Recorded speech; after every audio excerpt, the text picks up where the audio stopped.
can't believe it. Cassandra, infected with the malady, just like the professor. Yes, but unlike Professor Longbottom, this time someone was there to see it happen. You were there. I know, but the memory's still not clear. I remember walking down a corridor, talking to someone, and then we found Cassandra. That's it. If I could just remember who I was talking to. I believe I can help with that.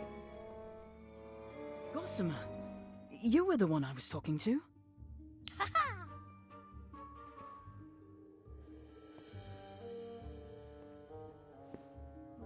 It was Gossamer who alerted me to your unfortunate condition.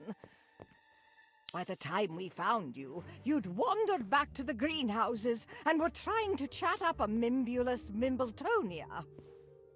Oh, sorry. No need to apologize. Now, if you wouldn't mind, Gossamer, please tell us what happened.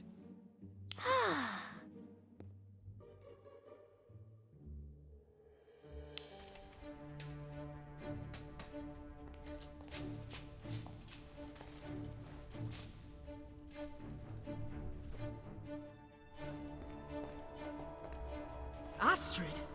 What did you do to Cassandra?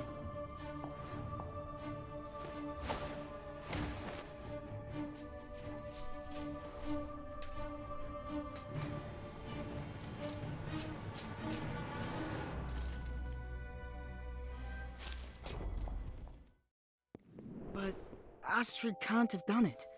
Did she ever come back, Gossamer?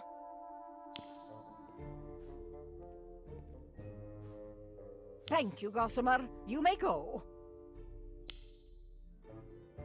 It just doesn't make sense. There must be something I'm forgetting. And you have Ms. Cole to thank for that. Clearly, she doesn't want you to remember. But she was trying to help.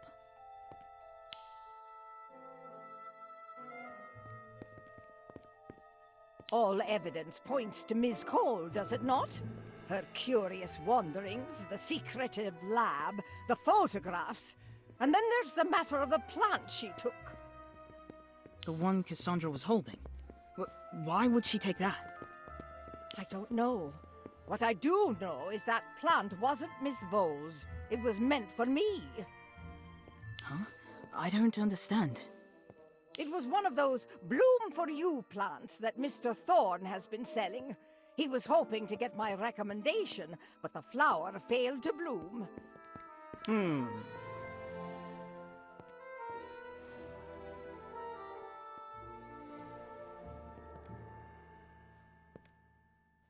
Miss Vole volunteered to return it to his shop. And Astrid took it. It must mean something. Perhaps.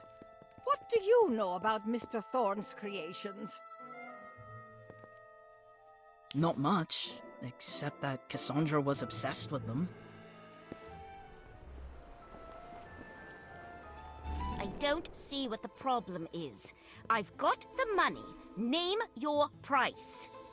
While I would happily take your galleons, my dear, I'm afraid crafting a bloom for you takes time.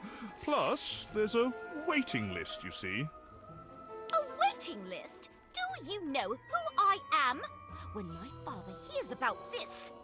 I'll be right with you in a moment. In the meantime, be sure to check out our wide selection of seeds, fertilizer, and planting benches. My assistant can help you. I see you're interested in starting a garden. Marvelous. Maybe. I have some success growing things lately. Ah, of course. You're the young student who rescued one my ailing pufferpod plants. Tell me, how's it doing? Thriving, I hope? Better than expected, actually. I don't suppose you have any suggestions for how to, slow the growing process? Well, you always could try a little aggressive pruning. Thanks, Mr. Thorne. And sorry about Cassandra. She can be rather intense when she's obsessed about something. Obsessed?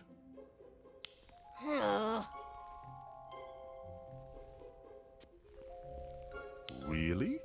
Brilliant. She said that. She did. Cassandra's really into herbology. I'm pretty sure she'd do anything to get her hands on one of those bloom for you plants. I may have misjudged Miss Vole. Cassandra seems happy. I guess she finally got what she wanted.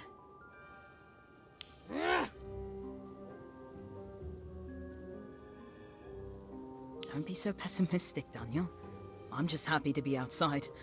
I wonder what Mr. Thorne has in store for us today.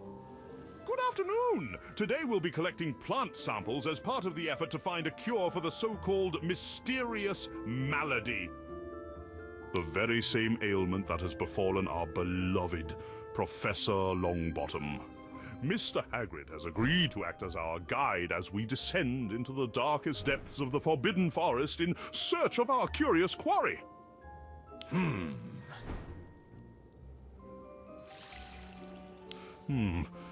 Yes, a mite too dangerous. Perhaps a nearby clearing then, if it's not too much trouble.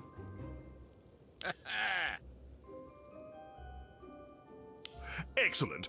All right, everyone. Gather your things. Don't forget your dragonhide gloves. And be careful where you step.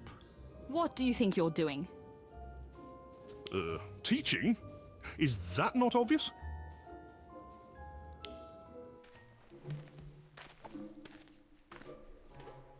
Seems rather upset, doesn't she? I wonder what's wrong. Clearly, she's jealous that Mr. Thorne is actually doing something.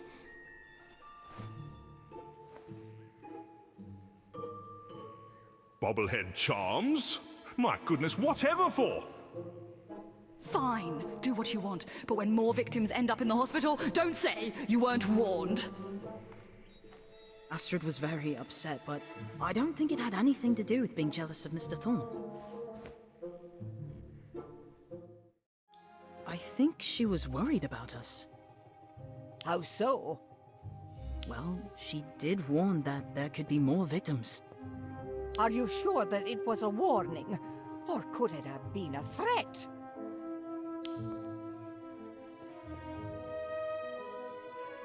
If I could just talk to her. An option she has sadly not given us. Perhaps it's time you accept that Ms. Cole is not who you think she is. That's enough for one night. We'll revisit this tomorrow. Hopefully a bit of rest will help restore your memory. Yes, Headmistress. Hello, Colby. How's Cassandra doing? I'm sorry. She didn't deserve this. I just wish I knew what happened.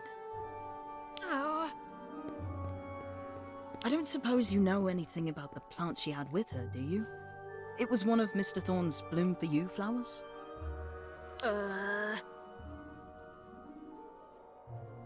It's all right.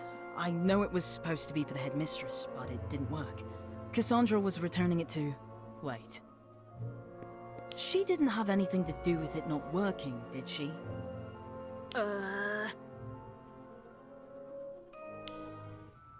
It's not complicated. Mr. Thorne needs a hair to make his bloom for you flowers work. That's how it knows who to bloom for. He asked me to get one of McGonagall's, but I'm going to give him some of my hair. He won't know the difference. Ugh, you two can be so dense. The flower won't bloom for the headmistress. It'll only bloom for me. Astrid, where have you been? How could I have missed it? It was so obvious. What do you mean? What did you miss? Miss Vole was a mistake.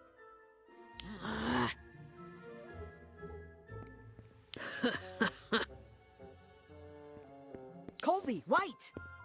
Hey, what are you doing? No more games. You're coming with me.